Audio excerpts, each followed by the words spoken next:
हाँ जी, साਰਿਆਂ ਨੂੰ ਸਤਿ ਸ਼੍ਰੀ ਅਕਾਲ, ਸਲਾਮ, ਨਮਸਕਾਰ। ਤੁਸੀਂ ਦੇਖ ਰਹੇ ਹੋ ਪਤੇ 'ਤੇ ਵੀ ਲਾਇਸੈਂਸ ਦੀਆਂ ਵੀਡੀਓ। ਦੋਸਤੋ, ਇਸ ਤੋਂ ਪਹਿਲਾਂ ਕਿ ਆਪਾਂ ਵੀਡੀਓ ਸ਼ੁਰੂ ਕਰੀਏ, ਤੁਹਾਨੂੰ ਇਹ ਦੱਸ ਦਈਏ ਕਿ ਅਗਰ ਤੁਸੀਂ ਇਹਨਾਂ ਵੀਡੀਓ ਨੂੰ ਦੇਖਦੇ ਹੋ ਜਿਹੜੇ ਕਿ ਤੁਹਾਨੂੰ ਅਸੀਂ ਲੈਸਨ ਦੱਸ ਰਹੇ ਹਾਂ, ਤਾਂ ਇਹਨਾਂ ਲੈਸਨਾਂ ਦੇ ਵਿੱਚ ਇੱਕ ਚੀਜ਼ ਬਹੁਤ ਵੱਡੀ ਜਿਹੜੀ ਗੱਲ ਹੈ ਉਹ ਤੁਹਾਨੂੰ ਦੱਸਣੀ ਜ਼ਰੂਰੀ ਹੈ ਕਿ ਤੁਹਾਨੂੰ ਕੁਇਜ਼ ਵਗੈਰਾ ਕਰਨ ਦੀ ਜਾਂ ਥਿਊਰੀ ਪੜ੍ਹਨ ਦੀ ਕੋਈ ਲੋੜ ਨਹੀਂ ਹੈ, ਨਾ ਕੋਈ ਕਿਤਾਬ ਪੜ੍ਹਨ ਦੀ ਲੋੜ ਹੈ। ਬਸ ਤੁਸੀਂ ਜਿਹੜੇ ਸਵਾਲ ਹਨ, ਤੁਹਾਨੂੰ ਇਹਨਾਂ ਸਵਾਲਾਂ ਨੂੰ ਇੱਕ ਵਾਰ ਸਮਝਣ ਦੀ ਜ਼ਰੂਰਤ ਹੈ। ਅਤੇ ਇਹਦੇ ਵਿੱਚ ਇੱਕ ਚੀਜ਼ ਦਾ ਖਿਆਲ ਰੱਖਣਾ ਕਿ ਜਿਹੜੇ ਹਰੇ ਸਵਾਲ ਹਨ ਉਹ ਗਲਤ, ਉਹ ਠੀਕ ਸਵਾਲ ਹਨ, ਜਿਹੜੇ ਲਾਲ ਸਵਾਲ ਹਨ ਉਹ ਗਲਤ ਹਨ, ਅਤੇ ਇਸ ਚੀਜ਼ ਦਾ ਖਿਆਲ ਜ਼ਰੂਰ ਰੱਖਿਓ।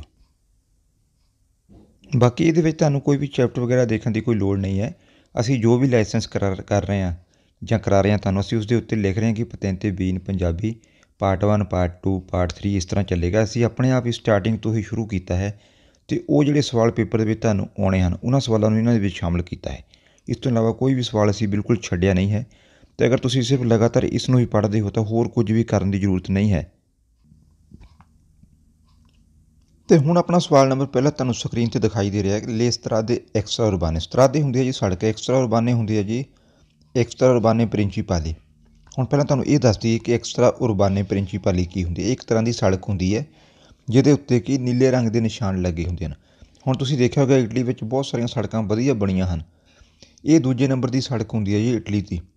ਪਹਿਲੇ ਨੰਬਰ 'ਤੇ ਆਟੋਸਟਰਾਦਾ ਆਉਂਦਾ ਹੈ ਹਰੇ ਰੰਗ ਦੇ ਨਿਸ਼ਾਨਾਂ ਦੇ ਨਾਲ, ਅਤੇ ਦੂਸਰੇ ਰੰਗ ਦੀ ਹੁੰਦੀ ਹੈ ਸੜਕ ਇਹ ਸਤਰਾਦੇ ਐਕਸਟਰਾ ਉਰਬਾਨੇ ਪ੍ਰਿੰਸੀਪਾਲੀ। ਇਹਦੇ ਵਿੱਚ ਨੀਲੇ ਰੰਗ ਦੇ ਨਿਸ਼ਾਨ ਹੁੰਦੇ ਅਤੇ 110 ਦੀ ਇਸ ਦੀ ਸਪੀਡ ਹੁੰਦੀ ਹੈ। ਇਸ ਗੱਲ ਦਾ ਬਿਲਕੁਲ ਖਿਆਲ ਰੱਖਿਓ। ਇਹਦੇ ਵਿੱਚ ਇਹ ਦੱਸਿਆ ਕਿ le strade extraeurbane principali sono a carreggiate separate। ਹਾਂਜੀ, carreggiate ਕੀ ਹੁੰਦੇ ਨੇ? carreggiate ਉਹ ਹੁੰਦੀਆਂ ਨੇ ਇੱਕ ਤਰ੍ਹਾਂ ਦੀ ਪੱਟੀ ਜਿਹਦੇ ਉੱਤੇ ਗੱਡੀਆਂ ਦੌੜਦੀਆਂ ਹਨ। ਠੀਕ ਹੈ ਜੀ, ਜਿੱਦਾਂ ਕਿ ਇੱਕ ਪਾਸੇ ਗੱਡੀਆਂ ਆਉਂਦੀਆਂ ਹਨ ਅਤੇ ਇੱਕ ਪਾਸੇ ਜਾਂਦੀਆਂ ਹਨ। ਗੱਬੇ ਡਿਵਾਈਡਰ ਹੁੰਦਾ ਹੈ ਜਾਂ ਗੱਬੇ ਰੇਲਿੰਗ ਲੱਗੀ ਹੁੰਦੀ ਹੈ। ਇਸ ਤਰ੍ਹਾਂ ਜਿਹੜੇ strade extraeurbane ਹੁੰਦੇ ਨੇ ਇਹਦੇ ਵਿੱਚ ਦੋ carreggiate ਹੁੰਦੇ ਹਨ। ਇੱਕ ਪਾਸੇ ਗੱਡੀਆਂ ਜਾਂਦੀਆਂ ਅਤੇ ਇੱਕ ਪਾਸੇ ਆਉਂਦੀਆਂ। ਹੁਣ ਤੁਸੀਂ ਸਮਝ ਗਏ ਹੋਗੇ carreggiata ਵੀ ਕੀ ਹੁੰਦਾ ਹੈ।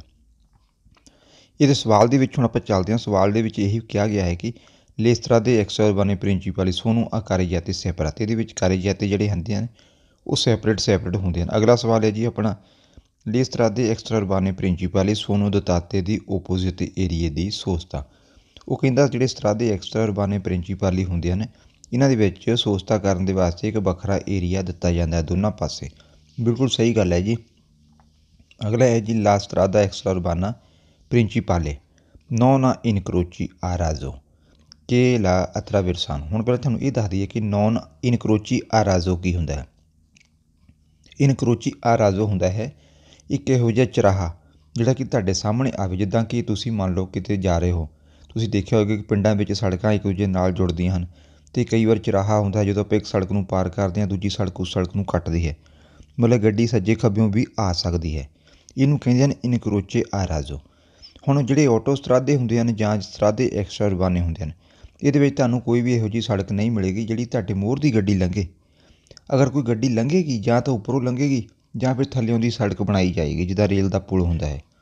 ਠੀਕ ਹੈ ਜੀ, ਇਹ ਹੁਣ ਤੁਸੀਂ ਸਮਝ ਗਏ ਹੋਗੇ ਇਸ ਚੀਜ਼ ਨੂੰ। ਜਿਹੜੇ ਸਟਰਾਦੇ ਐਕਸਟਰਾਉਰਬਾਨੇ ਪ੍ਰਿੰਸੀਪਾਲੇ ਹੁੰਦੇ ਨੇ ਇਹਨਾਂ ਵਿੱਚ ਕੋਈ ਵੀ ਤੁਹਾਨੂੰ ਜਿਹੜੀ ਸੜਕ ਇਹੋ ਜਿਹੀ ਨਹੀਂ ਮਿਲੇਗੀ ਜਿਹੜੀ ਤੁਹਾਨੂੰ ਕ੍ਰੋਸ ਕਰੇਗੀ। ਇਹਨੂੰ ਕਹਿੰਦੇ ਨੇ ਇਨਕਰੋਚੀ ਆ ਰਾਜੋ ਕਿ ਅਤਰਾਵਰਸਾਨੋ ਜਿਹੜੀ ਤੁਹਾਨੂੰ ਕ੍ਰੋਸ ਕਰੇ। ਅਗਲਾ ਹੈ ਜੀ ਆਪਣਾ le strade extraurbane principali sono segnalate da cartelli stradali di inizio a fine। ਉਹ ਕਹਿੰਦਾ ਕਿ ਜਿਹੜੇ strade extraurbane principali ਹੁੰਦੇ ਹਨ ਜਿੱਥੋਂ ਸ਼ੁਰੂ ਹੁੰਦੇ ਹਨ ਉੱਥੇ ਵੀ ਨਿਸ਼ਾਨ ਲੱਗਾ ਹੁੰਦਾ, ਕਰਤੈਲੀ ਹੁੰਦੀ ਹੈ, ਅਤੇ ਜਿੱਥੇ ਖਤਮ ਹੁੰਦੇ ਹਨ ਉੱਥੇ ਵੀ ਨਿਸ਼ਾਨ ਹੁੰਦਾ, ਬਕਾਇਦਾ ਹੁੰਦਾ ਹੈ ਜੀ। ਬਿਲਕੁਲ ਸਹੀ ਗੱਲ ਹੈ। ਅਗਲਾ ਹੈ ਜੀ ਆਪਣਾ ਅਗਲਾ ਸਵਾਲ nelle strade extraurbane principali possono circolare solo alcune categorie di veicoli a motore। ਉਹ ਕਹਿੰਦਾ ਹੈ ਕਿ ਜਿਹੜੇ ਸਟਰਾਦੇ ਐਕਸਟਰਾਉਰਬਾਨੇ ਪ੍ਰਿੰਸੀਪਾਲੀ ਹੁੰਦੇ ਹਨ ਇਹਦੇ ਵਿੱਚ ਕੁਝ ਹੀ ਜਿਨ੍ਹਾਂ ਵਿੱਚ ਇੰਜਣ ਲੱਗੇ ਹੁੰਦੇ ਹਨ, ਕੁਝ ਇੰਜਣਾਂ ਵਾਲੀਆਂ ਗੱਡੀਆਂ ਹੀ ਇਸ ਦੇ ਉੱਤੇ ਚੱਲ ਸਕਦੀਆਂ ਹਨ। ਬਿਲਕੁਲ ਸਹੀ ਗੱਲ ਹੈ ਜੀ। ਇਹਦੇ ਵਿੱਚ ਘੋੜਾ ਗੱਡੀ, ਕੋਈ ਟਾਂਗਾ ਜਾਂ ਕੋਈ ਗਾਂ, ਮੱਝ, ਬਲਦ ਜਾਂ ਕੋਈ ਪੈਦਲ ਇਹੋ ਜਿਹੇ ਕੰਮ ਬਿਲਕੁਲ ਨਹੀਂ ਹੁੰਦੇ। ਇਹਦੇ ਵਿੱਚ ਸਿਰਫ ਕੁਝ ਕੈਟਾਗਰੀ ਦੀਆਂ ਗੱਡੀਆਂ ਹੀ ਚੱਲਦੀਆਂ ਹਨ। ਜਿਹੜੀ ਮੋਟੋਰੀਨੋ ਹੁੰਦੀ ਹੈ ਇਸ ਦੇ ਉੱਪਰ ਬਿਲਕੁਲ ਨਹੀਂ ਜਾ ਸਕਦੀ। 50 ਸੀਸੀ ਵਾਲੀ 125 ਸੀਸੀ ਤੋਂ ਘੱਟ ਕੋਈ ਵੀ ਜਿਹੜਾ ਸਕੂਟਰ ਹੈ ਜੀ ਇਸ ਦੇ ਉੱਤੇ ਨਹੀਂ ਚੱਲ ਸਕਦਾ। ਚਲਾਓਗੇ ਤਾਂ ਜੁਰਮਾਨਾ ਹੋਏਗਾ। ਅਤੇ ਇਸ ਤਰ੍ਹਾਂ ਜਿਹੜੀਆਂ ਕਾਰਾਂ ਹਨ ਜਾਂ 4 ਪਹੀਏ ਵਾਹਨ ਹਨ ਉਹ ਚੱਲ ਸਕਦੇ ਹਨ। ਕੋਈ ਗੱਡੇ, ਕੰਪਾਈਨਾਂ, ਟਰੈਕਟਰ ਵਗੈਰਾ ਬਿਲਕੁਲ ਨਹੀਂ ਚੱਲ ਸਕਦੇ। ਤੋ ਅਗਲਾ ਸਵਾਲ ਹੈ ਜੀ nelle strade extraurbane principali si possono trovare intersezioni a livelli sfalsati। ਉਹ ਕਹਿੰਦਾ ਹੈ ਕਿ ਤੁਹਾਨੂੰ ਐਕਸਟਰਾ ਉਰਬਾਨੇ ਜਿਹੜੇ ਸਤਰਾਦੇ ਹਨ ਪ੍ਰਿੰਸੀਪਾਲੀ, ਇਹਦੇ ਉੱਤੇ ਤੁਹਾਨੂੰ ਜਿਹੜੇ ਇੰਟਰਸੀਜ਼ੋਨੀ ਹੁੰਦੇ ਨੇ ਚੌਂਕ ਉੱਚੇ ਉੱਠੇ ਹੋਏ ਉਹ ਤੁਹਾਨੂੰ ਮਿਲ ਸਕਦੇ ਹਨ। ਬਿਲਕੁਲ ਸਹੀ ਸਵਾਲ ਹੈ।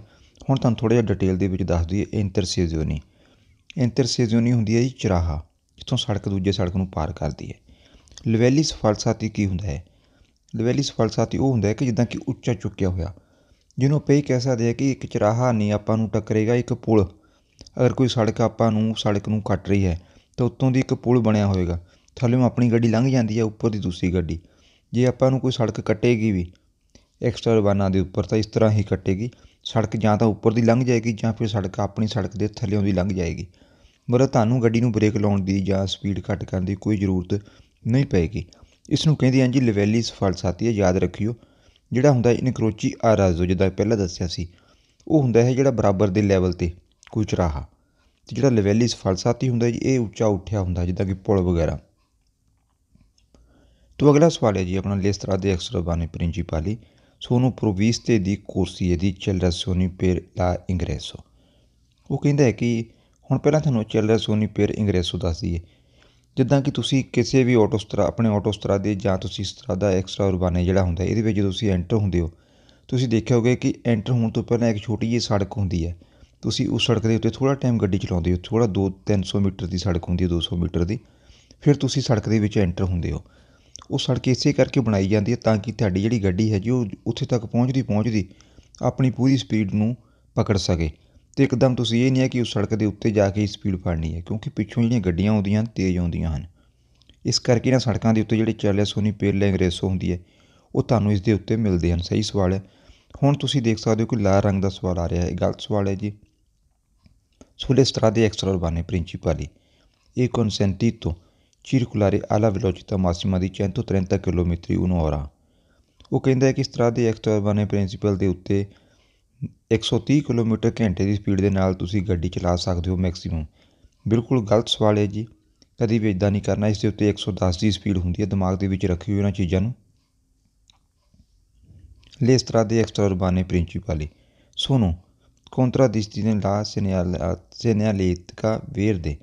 ਉਹ ਕਹਿੰਦਾ ਹੈ ਕਿ strade extraurbane principali ਜਿਹੜੇ ਹੁੰਦੇ ਹਨ ਇਹਨਾਂ ਨੂੰ ਦਰਸਾਇਆ ਜਾਂਦਾ ਹੈ ਹਰੇ ਰੰਗ ਦੇ ਨਿਸ਼ਾਨਾਂ ਦੇ ਨਾਲ, ਹਰੇ ਰੰਗ ਦੇ ਸਟਿੱਕਰ ਲੱਗੇ ਹੁੰਦੇ ਹਨ। ਇਹ ਬਿਲਕੁਲ ਗਲਤ ਸਵਾਲ ਹੈ ਜੀ, ਦਿਮਾਗ ਵਿੱਚ ਰੱਖਿਓ। ਤੁਹਾਨੂੰ ਪਹਿਲਾਂ ਵੀ ਦੱਸਿਆ ਸੀ ਕਿ strade extraurbane ਜਿਹੜੇ ਹੁੰਦੇ ਹਨ ਇਹਨਾਂ ਦੇ ਵਿੱਚ ਨੀਲੇ ਰੰਗ ਦੇ ਨਿਸ਼ਾਨ ਹੁੰਦੇ ਹਨ। ਇਹ ਹਰੇ ਰੰਗ ਦੇ ਨਿਸ਼ਾਨ ਜਿਹੜੇ ਹਨ ਤੁਹਾਨੂੰ ਆਟੋਸਟਰਾਦੇ ਦੇ ਉੱਤੇ ਹੀ ਮਿਲਦੇ ਹਨ। ਗਲਤ ਸਵਾਲ ਹੈ ਜੀ। ਅਗਲਾ ਸਵਾਲ ਇਹ ਵੀ ਗਲਤ ਹੈ। le strade extraurbane principali possono essere ad un'unica carreggiata।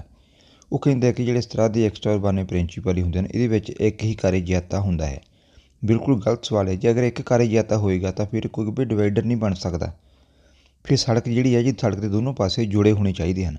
ਜਿੱਦਾਂ ਕਿ ਆਪਾਂ ਜਦੋਂ ਆਪਣੇ ਪੰਜਾਬ ਦੇ ਵਿੱਚ ਚੱਲਦੇ ਹਾਂ ਤਾਂ ਕਈ ਸੜਕਾਂ ਉੱਤੇ ਗੱਡੀਆਂ ਆਉਂਦੀਆਂ ਹਨ ਅਤੇ ਜਾਂਦੀਆਂ ਹਨ, ਗੱਬੇ ਕੋਈ ਵੀ ਡਿਵਾਈਡਰ ਨਹੀਂ ਹੁੰਦਾ। ਉਹਨਾਂ ਨੂੰ ਕਹਿੰਦੇ ਹਨ ਕਿ ਇੱਕ carreggiata। strade extraurbane ਜਿਹੜੇ ਪ੍ਰਿੰਸੀਪਲ ਹੁੰਦੇ ਇਹਨਾਂ ਉੱਤੇ 2 carreggiate ਹਮੇਸ਼ਾ ਹੀ ਤੁਹਾਨੂੰ ਮਿਲਦੇ ਹਨ। ਇਸ ਕਰਕੇ ਇਹ ਗਲਤ ਸਵਾਲ ਹੈ ਜੀ। ਅਗਲਾ ਸਵਾਲ ਹੈ ਜੀ sulle strade extraurbane principali è consentito circolare alla stessa velocità massima prevista per le autostrade। ਇਹ ਵੀ ਗਲਤ ਸਵਾਲ ਹੈ। ਉਹ ਕਹਿ ਰਿਹਾ ਹੈ ਕਿ sulle strade extraurbane principali ਜਿਹੜੀਆਂ ਸੜਕਾਂ ਹਨ ਜੀ, ਐਕਸਟਰਾ ਉਰਬਾਨੇ ਪ੍ਰਿੰਸੀਪਲ ਸੜਕਾਂ ਹਨ, ਸੂਲੇ ਹੁੰਦਾ ਜੀ ਉੱਪਰ, ਇਹ ਕਨਸੈਂਟੀਟੋ ਹੁੰਦਾ ਹੈ ਕਿ ਆਗਿਆ ਹੈ ਸਰਕਾਰ ਵੱਲੋਂ ਨਿਰਧਾਰਿਤ ਕੀਤੀ, ਚੀਰਕੁਲਾਰੇ ਘੁੰਮਣਾ ਉਹਦੇ ਉੱਤੇ। ਆਲਾ ਸਟੇਸਾ ਮੈਨੇ ਬਰਾਬਰ, ਵੈਲੋਚਿਟੀ ਸਪੀਡ ਹੁੰਦੀ ਹੈ ਜੀ, ਮਾਸੀਮਮ ਮੈਕਸੀਮਮ, ਪ੍ਰਵੀਸਤਾ ਪੇਰਲਾ ਆਟੋਸਟਰਾਦੇ, ਜਿੱਦਾਂ ਕਿ ਆਟੋਸਟਰਾਦੇ ਦੀ ਵਾਸਤੇ ਬਣਾਈ ਗਈ ਹੈ। ਹੁਣ ਇਸ ਨੂੰ ਧਿਆਨ ਦੇ ਨਾਲ ਸੁਣਿਓ। ਉਹ ਕਹਿ ਰਿਹਾ ਹੈ ਕਿ ਜਿਹੜੇ ਸਟਰਾਦੇ ਐਕਸਟਰਾ ਉਰਬਾਨੇ ਪ੍ਰਿੰਸੀਪਲੀ ਹੁੰਦੇ ਹਨ ਇਹਨਾਂ ਦੇ ਉੱਤੇ, ਜਿੱਦਾਂ ਕਿ ਤੁਸੀਂ ਆਟੋਸਟਰਾਦੇ ਉੱਤੇ ਗੱਡੀ ਚਲਾਉਂਦੇ ਹੋ ਫੁੱਲ ਸਪੀਡ ਦੇ ਨਾਲ 130 ਕਿਲੋਮੀਟਰ ਦੀ ਸਪੀਡ ਦੇ ਨਾਲ, ਤੁਸੀਂ ਇਸ ਦੇ ਉੱਤੇ ਵੀ ਚਲਾ ਸਕਦੇ ਹੋ, ਜਿਹੜਾ ਕਿ ਬਿਲਕੁਲ ਸਰਾਸਰ ਗਲਤ ਸਵਾਲ ਹੈ। ਇਸ ਦੇ ਉੱਤੇ ਤੁਸੀਂ 110 ਕਿਲੋਮੀਟਰ ਘੰਟੇ ਦੀ ਸਪੀਡ ਤੋਂ ਉੱਪਰ ਗੱਡੀ ਨਹੀਂ ਚਲਾ ਸਕਦੇ। ਜੇ ਤੁਸੀਂ ਲਾਇਸੈਂਸ ਨਵਾਂ ਲਿਆ ਹੈ ਤਾਂ ਫਿਰ ਜਿਹੜੀ ਤੁਹਾਡੀ ਮੈਕਸੀਮਮ ਸਪੀਡ ਹੋਏਗੀ ਉਹ 90 ਕਿਲੋਮੀਟਰ ਹੋਏਗੀ ਘੰਟੇ ਦੀ। ਇਸ ਤੋਂ ਉੱਪਰ ਗਏ ਤਾਂ ਮੂਲਤਾਂ। ਅਗਲਾ ਸਵਾਲ ਹੈ ਜੀ sulle strade extraurbane principali i quadricicli leggeri possono transitare। ਹੁਣ ਕੁਆਦਰੀਚਿਚਲੀ ਹੁੰਦੇ ਆ ਜਿੱਦਾਂ ਕਿ ਆਟੋ ਰਿਕਸ਼ੇ 4 ਪਹੀਆਂ ਵਾਲੇ, ਜਾਂ ਜਿਹੜੀ ਛੋਟੀ ਗੱਡੀ ਹੁੰਦੀ ਹੈ 50 cc ਵਾਲੀ ਜਿਹੜੀ ਕਾਰ ਹੈ ਜੀ, ਜਿਹੜੀ ਛੋਟੇ ਲਾਇਸੈਂਸ 'ਤੇ ਚੱਲਦੀ ਹੈ ਸਕੂਟਰੀ ਵਾਲੀ, ਅਤੇ ਉਹਨਾਂ ਨੂੰ ਕਹਿੰਦੇ ਹਨ ਕੁਆਦਰੀਚਿਚਲੀ ਲੈਜੇਰੀ ਮੈਨੇ ਹਲਕੇ। ਪੋਸੋਨੋ ਟਰਾਂਜ਼ਿਸਟਾਰੇ ਹੁੰਦਾ ਕਿ ਚੱਲ ਸਕਦੇ ਹਨ। ਹੁਣ ਇਸ ਸਵਾਲ ਦਾ ਜਵਾਬ ਜਿਹੜਾ ਬਣਦਾ ਹੈ ਗਲਤ ਹੈ ਜੀ ਬਿਲਕੁਲ। ਉਹ ਕਹਿੰਦਾ ਹੈ ਕਿ ਸਤਰਾਦੇ ਐਕਸਟਰਾ ਉਰਬਾਨੇ ਪ੍ਰਿੰਸੀਪਲੀ ਦੇ ਉੱਤੇ ਜਿਹੜੀਆਂ 4 ਟਾਇਰਾਂ ਵਾਲੀਆਂ ਹਲਕੀਆਂ ਗੱਡੀਆਂ ਹਨ ਉਹ ਚੱਲ ਸਕਦੀਆਂ ਹਨ। ਗਲਤ ਸਵਾਲ ਹੈ ਜੀ, ਬਿਲਕੁਲ ਗਲਤ ਹੈ, ਨਹੀਂ ਚੱਲ ਸਕਦੀਆਂ, ਬਿਲਕੁਲ ਨਹੀਂ ਚੱਲ ਸਕਦੀਆਂ। ਅਗਲਾ ਸਵਾਲ ਹੈ ਜੀ ਆਪਣਾ, Le strade extraurbane principali hanno una sola corsia per ogni senso di marcia। ਉਹ ਕਹਿੰਦਾ ਹੈ ਕਿ ਜਿਹੜੇ ਐਕਸਟਰਾ ਉਰਬਾਨੇ ਸਤਰਾਦੇ ਪ੍ਰਿੰਸੀਪਲੀ ਹਨ ਇਹਨਾਂ ਉੱਤੇ ਸਿਰਫ ਇੱਕ ਹੀ ਕੋਰਸੀਆ ਹੁੰਦਾ ਹੈ। ogni senso di marcia ਮਤਲਬ ਇੱਕ ਕੋਰਸੀਆ ਜਾਣ ਵਾਸਤੇ ਅਤੇ ਇੱਕ ਆਉਣ ਵਾਸਤੇ। ਸਰਾਸਰ ਗਲਤ ਸਵਾਲ ਹੈ ਜੀ। ਇਸ ਦੇ ਉੱਤੇ 2 ਕਾਰਜਯਾਤੇ ਹੁੰਦੇ ਹਨ ਅਤੇ ਦੋਨਾਂ ਦੇ ਵਿੱਚ 3 ਕੋਰਸੀਆ ਹੁੰਦੇ ਹਨ। 6 ਕੋਰਸੀਆ ਹੁੰਦੇ ਹਨ ਆਉਣ ਵਾਲੇ ਅਤੇ ਜਾਣ ਵਾਲੇ ਟੋਟਲ। ਇਸ ਤਰ੍ਹਾਂ ਇਹ ਗਲਤ ਸਵਾਲ ਹੈ, ਦਿਮਾਗ ਦੇ ਵਿੱਚ ਰੱਖਿਓ।